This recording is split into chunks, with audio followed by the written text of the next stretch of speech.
Caso da cantora Lesha, que perdeu a filha após o parto, ganhou grande repercussão na mídia recentemente. A morte da bebê ocorreu por conta da chamada pré-eclâmpsia precoce, agravada pela síndrome de HELP. A pré-eclâmpsia é uma complicação grave de pressão arterial elevada durante a gravidez.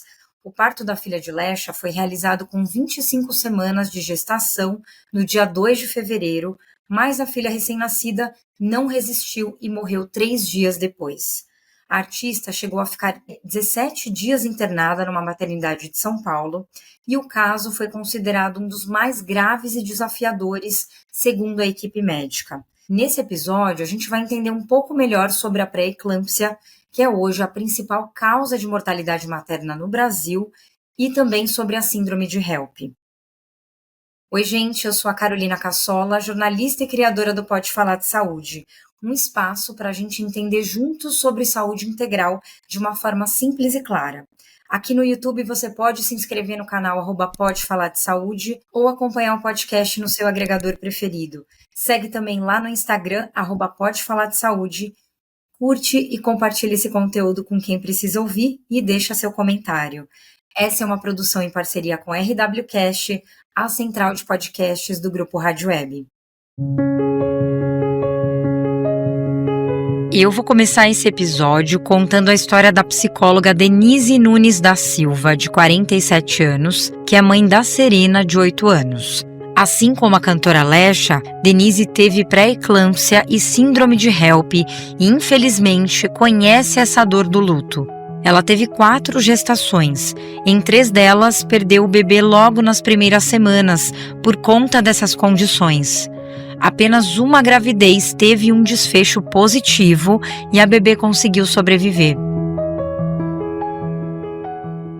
A gravidez da Serena, ela foi normal até ali o 5º mês. A partir do 5 meses e meio ali, eu comecei a ficar mais cansada, muito inchada, e num dia de exame de rotina, eu fui fazer esse exame e a médica que estava fazendo o exame ali viu que não estava tudo bem, né? Dali do exame eu fui para o hospital.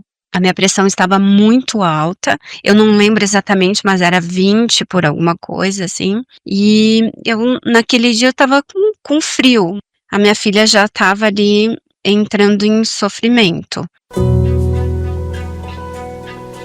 Dando entrada na maternidade, a Denise foi para a UTI e ficou uns 4 dias monitorando as condições da bebê no útero.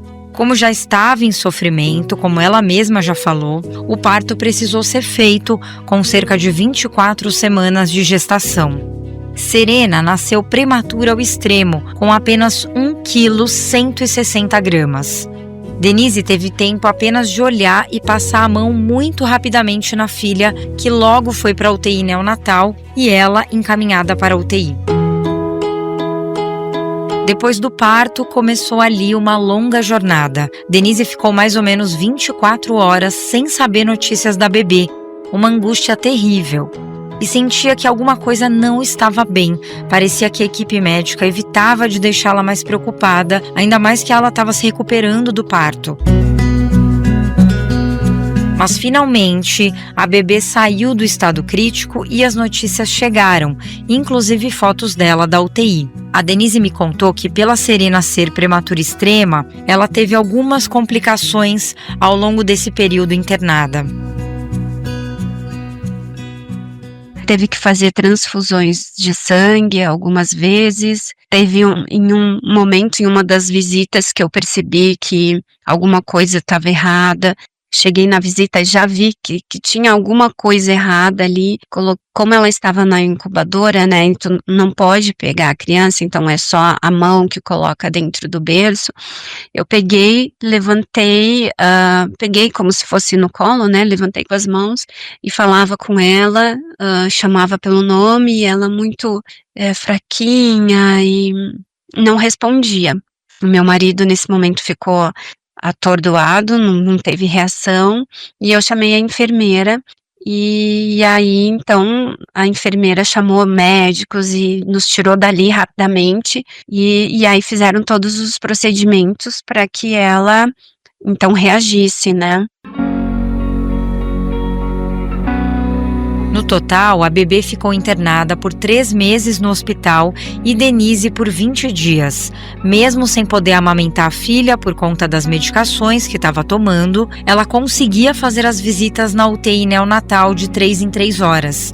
Depois que recebeu alta, Denise ficava direto no hospital, entrava às 6 horas da manhã e saía só às 10 da noite. Uma rotina que só quem passa por isso sabe o quanto é difícil. Cada dia era um desafio, mas também uma vitória. Até que chegou o momento em que ela finalmente pôde pegar a filha no colo pela primeira vez.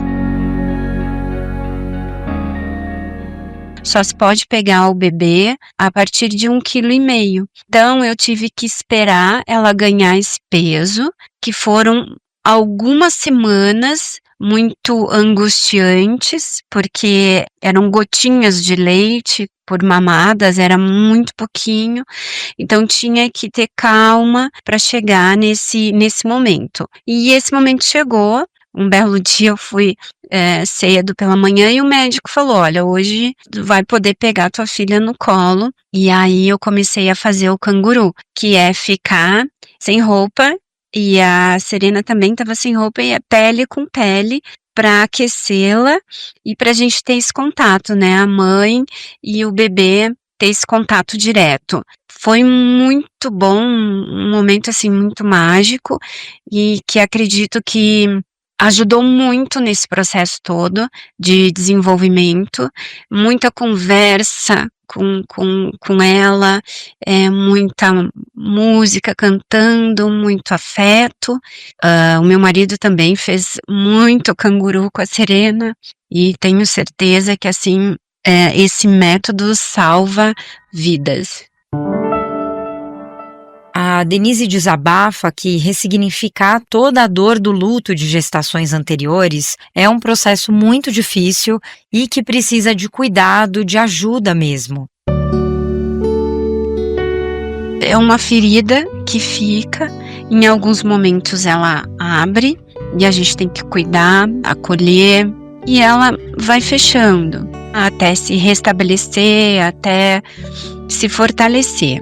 Mas é algo que vem e vai, e que a gente, né, eu como mãe e as mães que estão nos ouvindo, precisam ser cuidadas, precisam ser tratadas, né? Então eu me trato para cuidar dessa ferida e cuidar da Serena, que é uma bênção, que toda vez que eu vejo ela correndo, andando de bicicleta, nadando, pulando, andando de patinete, de patins, e eu fico olhando e não acredito, assim, por em tudo que ela passou, e a luta que ela passou ali para sobreviver, é um milagrinho, ela é o nosso milagre. Por ter tido síndrome de HELP, todos os anos Denise faz exames de fígado e dos rins para acompanhar se não tem nenhuma alteração.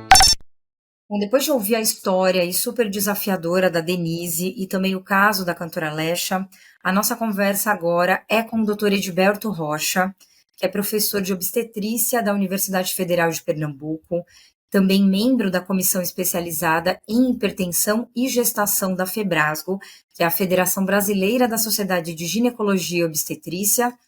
Ele também é especialista em reprodução humana e vice-presidente da Rede Brasil sobre estudos de hipertensão na gravidez na região Nordeste. Doutor Edilberto, muito obrigada aí por aceitar o convite para participar aí desse episódio. Obrigado a você, Carol, pelo convite. É um prazer participar desse momento com vocês. Pois é, doutor. Vamos começar então explicando de uma forma assim bem, né, didática para as pessoas entenderem, né, depois desses dois casos, né, o que é realmente a pré-eclâmpsia, né, e o que diferencia a pré-eclâmpsia precoce da tardia, né, que no caso da Lecha ela teve essa pré-eclâmpsia precoce.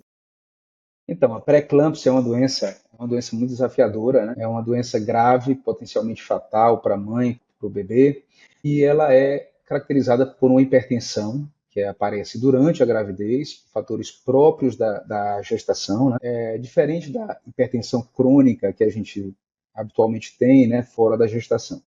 Então, a pré-eclâmpsia, ela aparece geralmente após a metade da gestação, né, após as 20 semanas de gravidez, e ela é acompanhada de uma hipertensão com outras alterações, alterações renais, alterações hepáticas, alterações cerebrais, que podem culminar, entre outras complicações, na eclâmpsia, que é a convulsão. A paciente ela pode convulsionar por lesões cerebrais e por isso o nome pré-eclâmpsia. Uma das complicações maiores dessa doença é a convulsão. Outra complicação grave é a própria HELLP síndrome, ou síndrome HELLP, que você citou. Ela normalmente, ela mais comumente se apresenta no final da gestação, mas a partir de qualquer momento após a metade, ela pode aparecer. E ela é dita precoce justamente quando ela aparece mais próximo da metade da gestação. 20, 22, 24, 26 semanas. Então, essa hipertensão com essas alterações sistêmicas dos órgãos que aparecem nesse momento mais precocemente, a gente chama de pré-eclâmpsia precoce. Aquela que aparece mais próxima ao final da gravidez, quando o paciente está próximo do bebê deixar de ser prematuro, né, após 37 semanas, é uma pré-eclâmpsia mais tardia. Ela pode aparecer até após o parto, até semanas após o parto. Então, quanto mais precoce, ela tende a ser mais grave, na maioria dos casos. E aí isso compromete mais ainda o feto. Mas ela pode complicar a qualquer momento da gravidez. Claro. E hoje no Brasil a gente tem. Como é que está esse cenário, né, de pré-eclâmpsia? Eu falei até na minha abertura que é uma das principais causas de mortalidade materna. A gente também estava conversando até aqui antes do episódio. Mortalidade para o feto. Como é que hoje a gente vê esse cenário no Brasil, em termos de incidência, né, da pré-eclâmpsia? A gente tem regiões do Brasil que a gente tem mais essa incidência, ou que fatores que podem contribuir, né, podem levar essa mulher a chegar nesse quadro? Então, a gente sabe que a pré-eclâmpsia ela tem fatores múltiplos, não tem uma causa única que determina o aparecimento da pré-eclâmpsia. Então, a gente tem fator genético. Então, tem paciente que tem tendência genética a ter pré-eclâmpsia, a mãe teve pré-eclâmpsia, a irmã teve pré-eclâmpsia. Tem fatores imunológicos próprios da paciente. A gravidez, ela precisa, a mãe receber o embrião e adaptar-se àquele embrião, né, para que tenha uma boa sinergia. Então, fatores imunológicos podem atrapalhar essa fixação, né, que a gente chama da placentação, a placenta se formar entre a mãe e o bebê. E temos fatores também ambientais. Então, a gente sabe que alguns pacientes que têm menor ingesta de algumas substâncias, como cálcio, têm mais pré-eclâmpsia. Então, são múltiplos fatores. A incidência no Brasil ela é considerada elevada, e não só a incidência é elevada, como a mortalidade é elevada.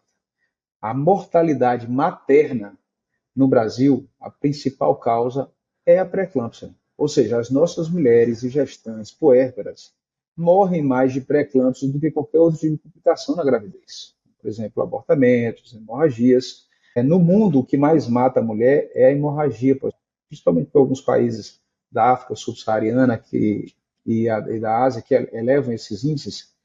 Mas no Brasil, a causa principal é pré-eclâmpsia, apesar de a gente também ter muita hemorragia. E o que é que diferencia isso dos outros países? A nossa incidência não é tão menor do que em outros países dito de alta renda. Então, o que nos determina as complicações, os desfechos piores, são mesmo a assistência.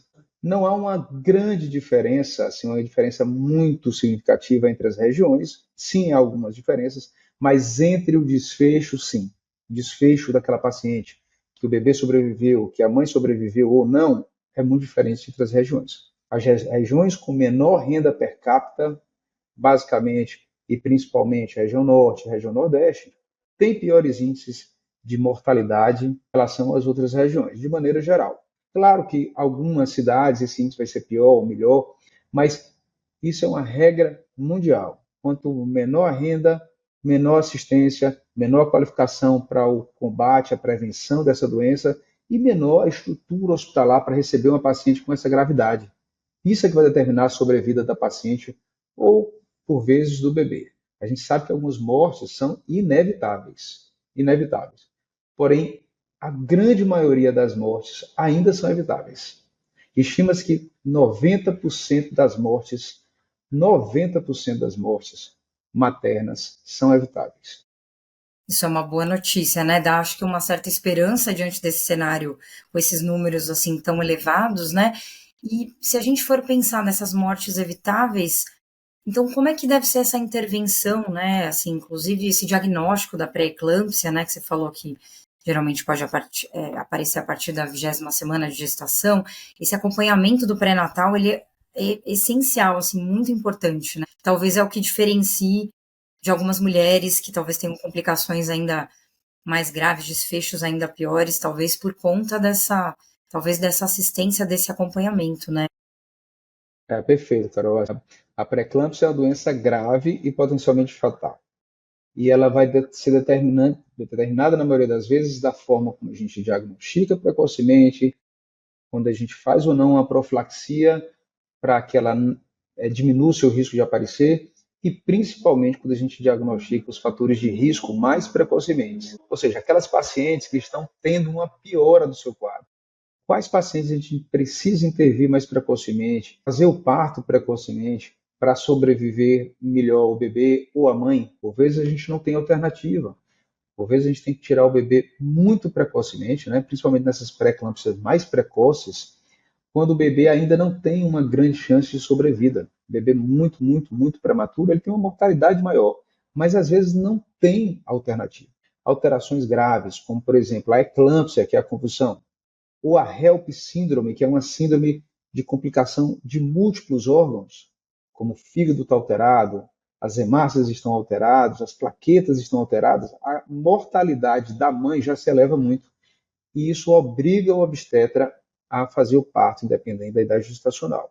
Então, essa diferença das regiões, das cidades, e do pré-natal, da assistência, da profilaxia e da intervenção, vai sim ser um determinante. Então, a nossa luta, a luta da FEBRASO, da Federação Brasileira de Ginecologia e Obstetrícia, da Rede Brasileira de Estudos sobre Hipertensão na Gravidez, é de tentar expandir o conhecimento da doença, expandir o conhecimento, principalmente para os não obstetras, para aquele médico que está lá na sua cidade, atendendo uma gestante numa urgência e não tem um obstetra.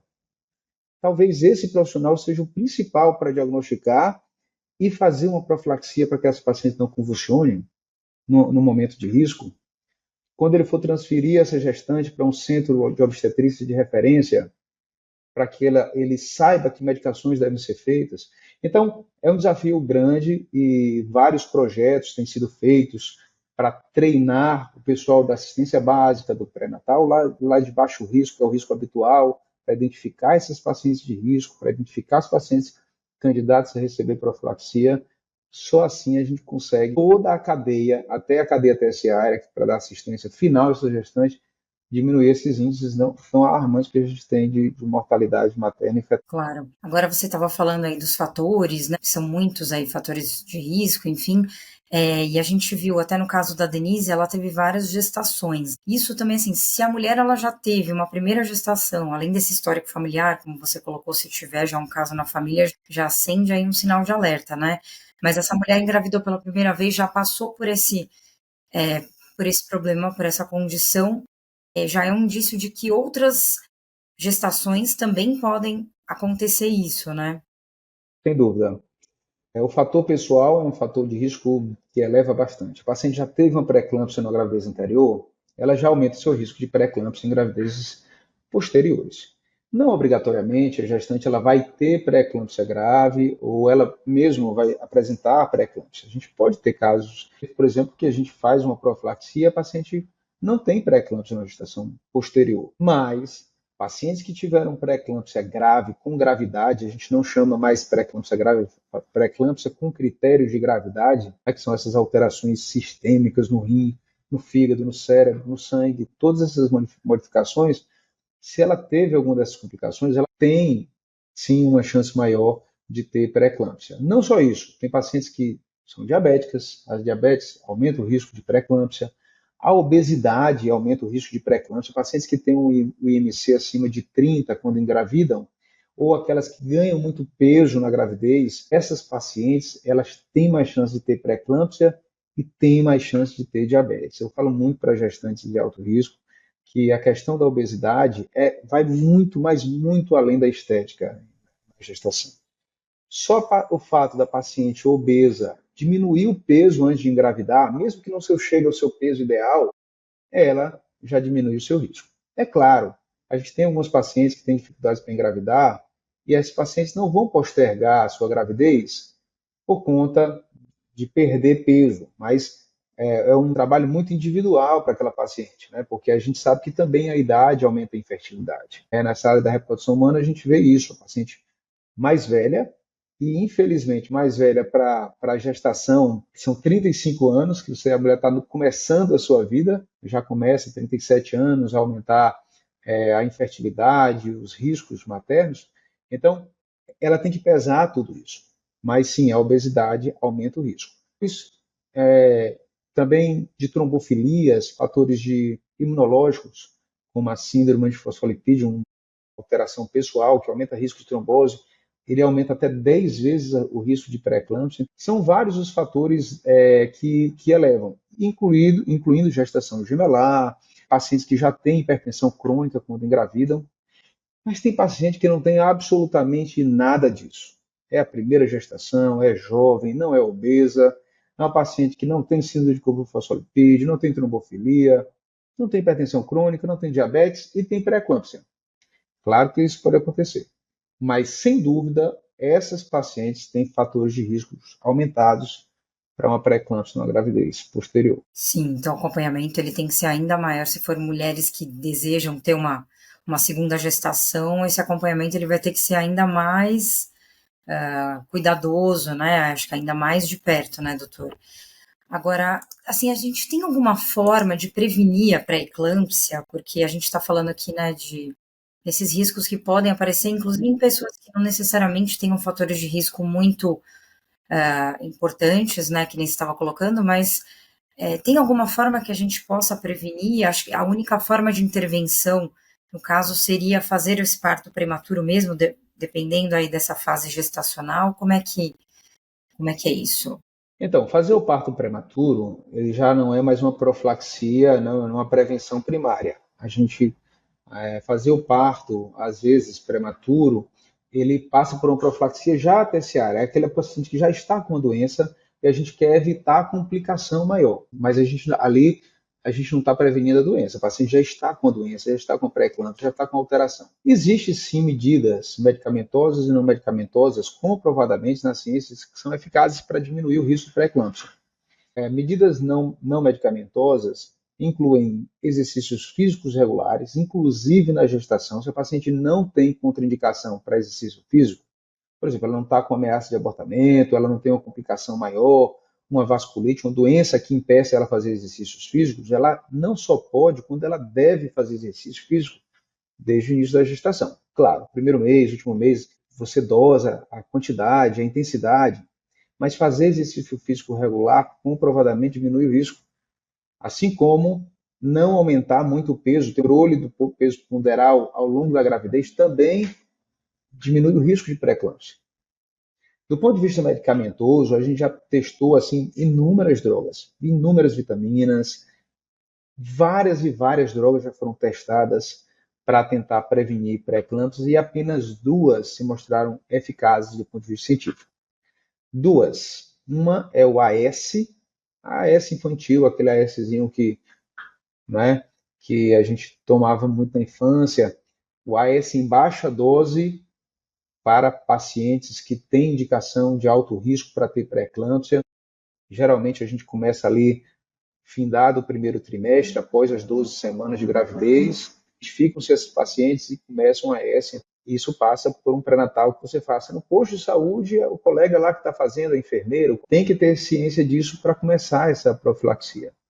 E o cálcio, como eu falei aqui, a ingesta baixa de cálcio aumenta o risco de pré-eclâmpsia. E o que a gente sabe é que a nossa população brasileira, ela ingere pouco cálcio. Nós não temos uma alimentação rica em cálcio, como alguns países. De maneira geral, a nossa população ela tem baixa ingesta de cálcio.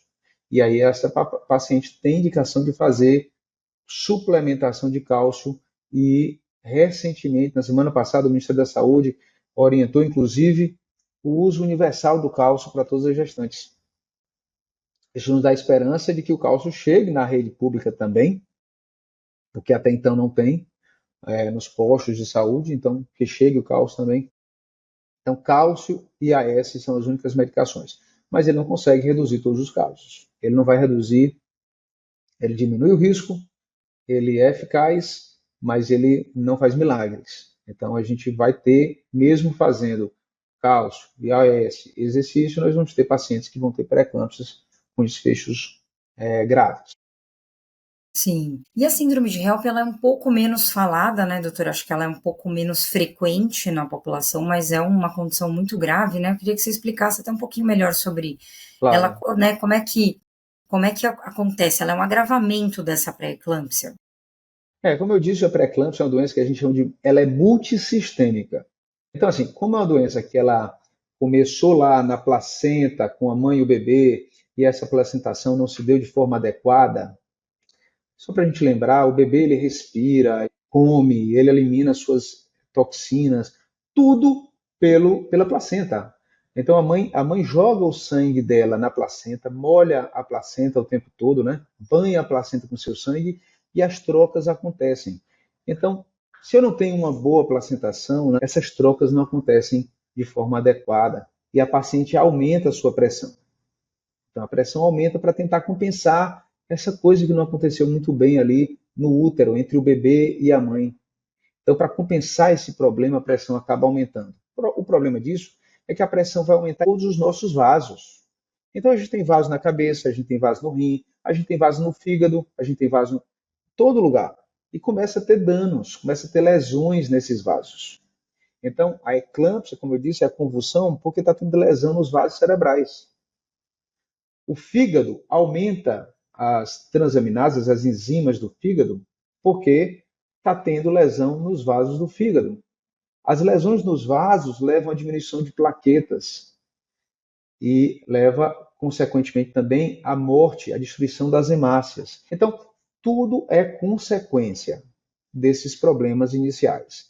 A HELP síndrome é um acrônimo de hemólises, baixas de plaqueta e de aumento das enzimas hepáticas. É o HELP com 2 L's, não é o HELP normal, mas é bem interessante porque é um pedido de ajuda da paciente à sua equipe. Eu estou com HELP, ajudem-me, apesar de ser com 2 L's, né?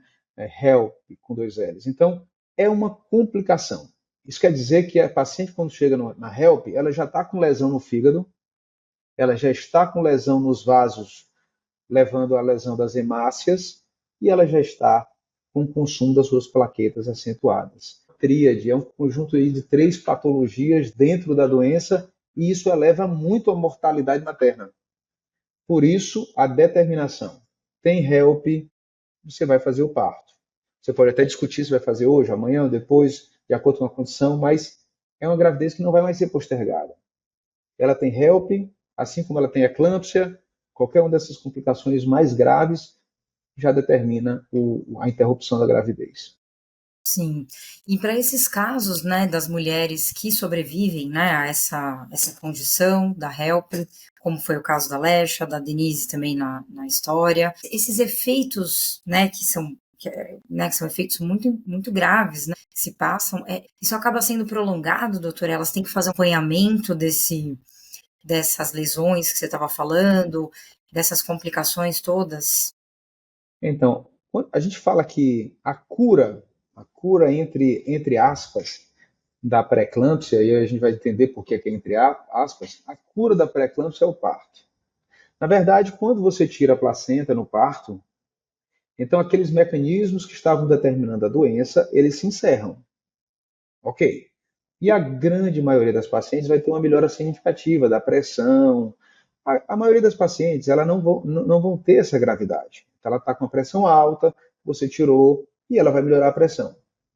Porém, alguns pacientes, elas já tiveram lesão nos órgãos. Então, o órgão está lesado, o rim está lesado, o fígado está lesado, às vezes o cérebro está lesado. Quando eu tiro a placenta, vão melhorar os mecanismos ali que estavam determinando a doença, mas a lesão do órgão, o órgão tem que se recuperar. Ele tem seu tempo para se recuperar.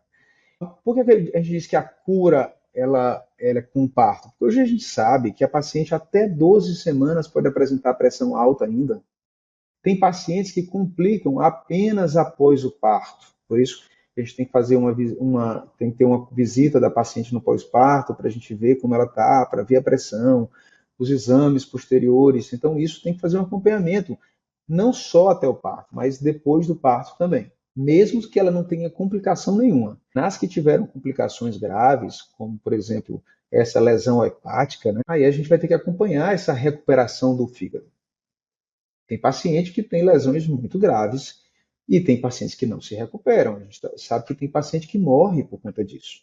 Então, alguns pacientes têm hemorragias cerebrais que causam AVC, que ficam sem enxergar, e tem lesões graves cerebrais, tem pacientes que têm lesões hepáticas que levam à disfunção hepática crônica ou lesão renal crônica. Felizmente, não são a maioria das pacientes. A maioria das pacientes elas vão ficar bem depois do parto, mas exige um cuidado posterior. E essa paciente que teve pré-eclâmpsia, independente do tipo que ela teve, é uma paciente que lá no futuro ela tem um risco maior quando ela envelhecer, risco de doença cardiovascular, de hipertensão crônica. Então, é uma paciente que ela já vai ter que ficar de olho no acompanhamento médico a longo prazo, não vai esquecer que ela teve pré-eclâmpsia, não. Ela tem que ficar já um cuidado para o seu futuro. Sem dúvida, né? Bom, e você estava falando de uma coisa aí muito importante da assistência. A gente, então, teria que pensar em formas de capacitar não só esses médicos, como você falou, mas também esses outros profissionais que estão ali também na linha de frente no atendimento dessa gestante, acho que principalmente na rede pública também, mas para agir no momento ali de emergência mesmo, né? Acho que a informação, ela continua sendo uma ferramenta muito poderosa, né, doutor? Sem dúvida. A gente tem uma arma para evitar uma das principais complicações, que é a convulsão, né, que é a eclâmpsia. Essa arma é o sulfato de magnésio, uma droga injetável que você fica fazendo. Então, a paciente permanece fazendo essa medicação internada e praticamente todo hospital tem sulfato de magnésio. Todo hospital tem sulfato de magnésio. Hoje eu estava dando aula aqui na Universidade Federal, passando a enfermaria com os acadêmicos, com os alunos e conversando, examinando uma paciente com pré-eclâmpsia, e ela falava, paciente de 17 anos, que começou a passar mal, teve alguns sinais de gravidade, que a gente sabe que são clássicos. Começou com dor de cabeça, pontos brilhosos na vista, ficando pontos turva, passando mal, são sinais de que a paciente pode convulsionar. Então ela chegou no hospital com quadro hipertensivo grave, pressão de 170 por 110, 17 por 11. Acima de 160 por 110 já é muito grave. Então ela chegou com esse quadro. Esse quadro é um quadro para você fazer essa medicação, que tem em todo o hospital. E ela foi atendida no hospital do interior do estado de Pernambuco, e por um médico, e foi encaminhada para o Hospital das Clínicas da Universidade Federal de Pernambuco sem a medicação. Essas medidas, elas têm que ser difundidas para todos os profissionais, inclusive os não médicos. Por vezes, quem está no pré-natal e atende uma paciente dessa com esses sintomas é a enfermeira, é o técnico de enfermagem. Então, numa iniciativa absolutamente pioneira, inclusive, a Rede Brasileira de Hipertensão começou em São Paulo, em Botucatu, uma campanha, um treinamento com a equipe, uma parceria com a prefeitura, treinamento dessas unidades básicas de saúde. É um projeto belíssimo que a gente vai tentar difundir em todo o Brasil, pelas prefeituras, pelos estados, porque a gente perdeu o medo de tratar essa paciente, identificar claramente quais são os sinais de maior gravidade e agir. Isso é que salva vidas. Essa rede, nos grandes centros do mundo, não há demoras. Demoras no sentido de, uma vez identificado o risco, a paciente ter acesso às medicações adequadas. É isso que diminui morte. E nós temos muitas demoras. Nós temos as nossas limitações. Então, isso que você falou tem todo sentido e já está não só no radar, como já está nas ações. A gente tem feito também uma parceria futura com o Ministério da Saúde para fazer isso de forma global, nacional. É muito bom saber dessas iniciativas, que a gente precisa realmente avançar nisso, né? Que é um problema de saúde pública muito grave e com desfechos, infelizmente, aí muito complicados. A gente vê até em casos como esse da Lesha, que, né, a mulher com uma condição financeira muito boa, mesmo nesses casos, a gente sabe que isso afeta muito as mulheres mais vulneráveis, né, doutor, como você colocou, mas mesmo nesses casos a mulher fica numa situação de muita vulnerabilidade, né, e às vezes sem poder ter o desfecho mais positivo, né, ou poder levar o seu bebê para casa, enfim. Então, são situações aí muito graves que a gente espera que a gente consiga aí reverter esse cenário, melhorar essa condição, diminuir aí os índices de pré-eclâmpsia aí no Brasil, né? Doutora Edilberto, muito obrigada aí, viu, pelas reflexões, pelas informações, foi muito importante aí a gente falar sobre isso.